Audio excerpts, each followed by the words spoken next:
എല്ലാവർക്കും നമസ്കാരം. Teach from ഹാർട്ടിൻ്റെ പുതിയൊരു വീഡിയോയിലേക്ക് സ്വാഗതം.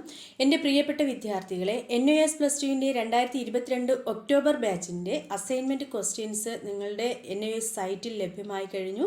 അപ്പോൾ നിങ്ങൾക്ക് ക്വസ്റ്റ്യൻസ് ഡൗൺലോഡ് ചെയ്തെടുത്ത് ആൻസറുകൾ എഴുതാനുള്ള സമയമായി.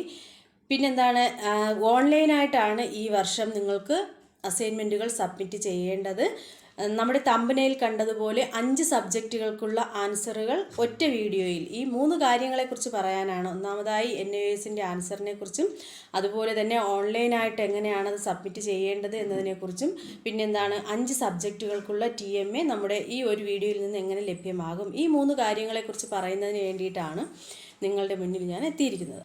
വീഡിയോയിലേക്ക് പോകുന്നതിന് മുൻപ് നമ്മുടെ ചാനൽ ആദ്യമായി കാണുന്നവരാണെങ്കിൽ സബ്സ്ക്രൈബ് ചെയ്യണേ. അതുപോലെ തന്നെ നിങ്ങൾക്ക് വീഡിയോ ഉപകാരപ്രദമാകുകയാണെന്ന് തോന്നുകയാണെങ്കിൽ മറ്റുള്ളവരിലേക്ക് കൂടി ഷെയർ ചെയ്യുക.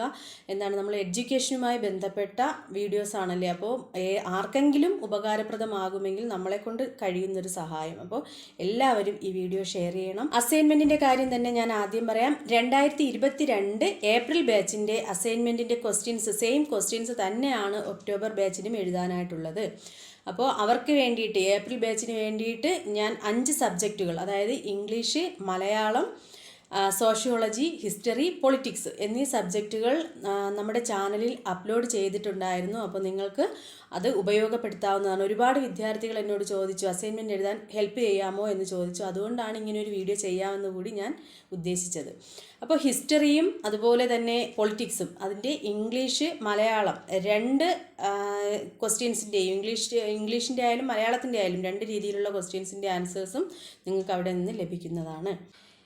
ഇനി പറയാനുള്ള മറ്റൊരു പ്രധാനപ്പെട്ട കാര്യം, മുൻ വർഷങ്ങളിൽ നമ്മൾ ഓഫ്ലൈനായിട്ടായിരുന്നു ഈ അസൈൻമെൻറ്റും പ്രൊജക്റ്റും ഒക്കെ സബ്മിറ്റ് ചെയ്തിരുന്നത് അല്ലേ. എന്നാൽ ഈ വർഷം മുതൽ അങ്ങനെയല്ല, ഓൺലൈനായിട്ടാണ് നിങ്ങളുടെ എക്സാം സെൻറ്ററിലേക്ക് ഓൺലൈനായിട്ടാണ് നിങ്ങൾക്ക് ഈ അസൈൻമെൻറ്റുകൾ എഴുതിയത് സബ്മിറ്റ് ചെയ്യേണ്ടത്. അതിനായി നിങ്ങൾ അഡ്മിഷൻ എടുത്ത സമയത്ത് നിങ്ങൾക്ക് ലഭിച്ചിട്ടുള്ള യൂസർ ID, പാസ്വേഡ് ഇവ ഉപയോഗിച്ച് നിങ്ങൾക്ക് സ്വന്തമായിട്ട് തന്നെ ഓൺലൈനായിട്ട് ഈ അസൈൻമെൻറ്റുകൾ സബ്മിറ്റ് ചെയ്യാവുന്നതാണ്.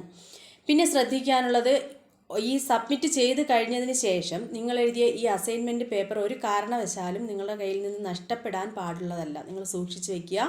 കാരണം ഏതെങ്കിലും രീതിയിൽ എന്തെങ്കിലും പ്രോബ്ലം, നിങ്ങൾ ഓൺലൈനായിട്ട് സബ്മിറ്റ് ചെയ്തതിൽ എന്തെങ്കിലും പ്രോബ്ലം വരികയാണെങ്കിൽ നേരിട്ട് നിങ്ങൾക്ക് ഈ അസൈൻമെൻറ്റ് സബ്മിറ്റ് ചെയ്യേണ്ടതായിട്ട് പിന്നീട് വരും.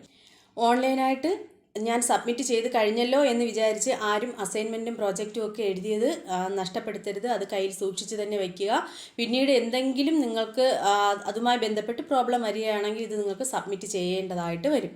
ഇനി ഞാൻ നേരത്തെ പറഞ്ഞത് തന്നെയാണ്, 5 സബ്ജക്റ്റുകളുടെ TMA അത് നമ്മുടെ ചാനലിൽ അപ്ലോഡ് ചെയ്തിട്ടുണ്ട്. അത് നിങ്ങൾക്ക് ലഭ്യമാകുന്നതിന് വേണ്ടിയിട്ട് ഡിസ്ക്രിപ്ഷനിൽ അതിൻ്റെ പ്ലേലിസ്റ്റിൻ്റെ ലിങ്ക് ഞാൻ കൊടുത്തേക്കാം. അപ്പോൾ നിങ്ങൾ എഴുതാനുള്ളവർ അത് നോക്കി എഴുതുക. അതുപോലെ തന്നെ ബിസിനസ് സ്റ്റഡീസ് എന്ന സബ്ജക്റ്റിൻ്റേത് മാത്രം ഞാൻ അപ്ലോഡ് ചെയ്തിട്ടില്ല.